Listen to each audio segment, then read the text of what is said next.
కేడీ డైరీకి స్వాగతం. ఈ వీడియోలో పాలు సేకరణను దశలవారీగా ఎలా నమోదు చేయాలో మేము మీకు చూపుతాము.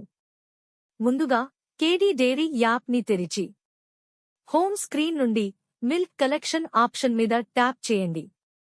మొదట పాలు సేకరించే సమయాన్ని ఎంచుకోండి.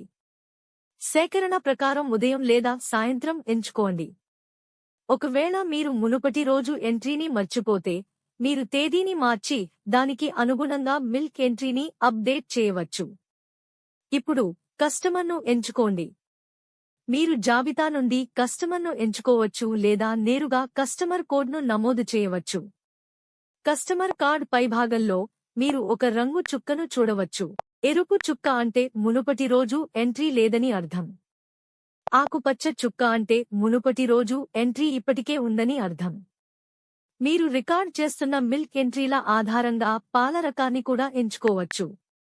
తరువాత మిల్క్ ఎంట్రీలను 3 రకాలుగా చేయవచ్చు. నార్మల్ ఎంట్రీలో పాల పరిమాణాన్ని నమోదు చేయండి. అప్పుడు ధర డిఫాల్ట్ పాల రేటు ప్రకారం ఆటోమేటిక్గా లెక్కించబడుతుంది. ఫ్యాట్ రేట్ ఎంట్రీ లో పాల పరిమాణం మరియు ఫ్యాట్ నమోదు చేయండి. ధర ఆటోమేటిక్గా లెక్కించబడుతుంది. ఫ్యాట్ మరియు ఎస్ఎన్ఎఫ్ ఎంట్రీలో అవసరానికి అనుగుణంగా పాల పరిమాణం, ఫ్యాట్ మరియు ఎస్ఎన్ఎఫ్ నమోదు చేయండి. ధర డిఫాల్ట్ రేట్ల ప్రకారం ఆటోమేటిక్గా లెక్కించబడుతుంది.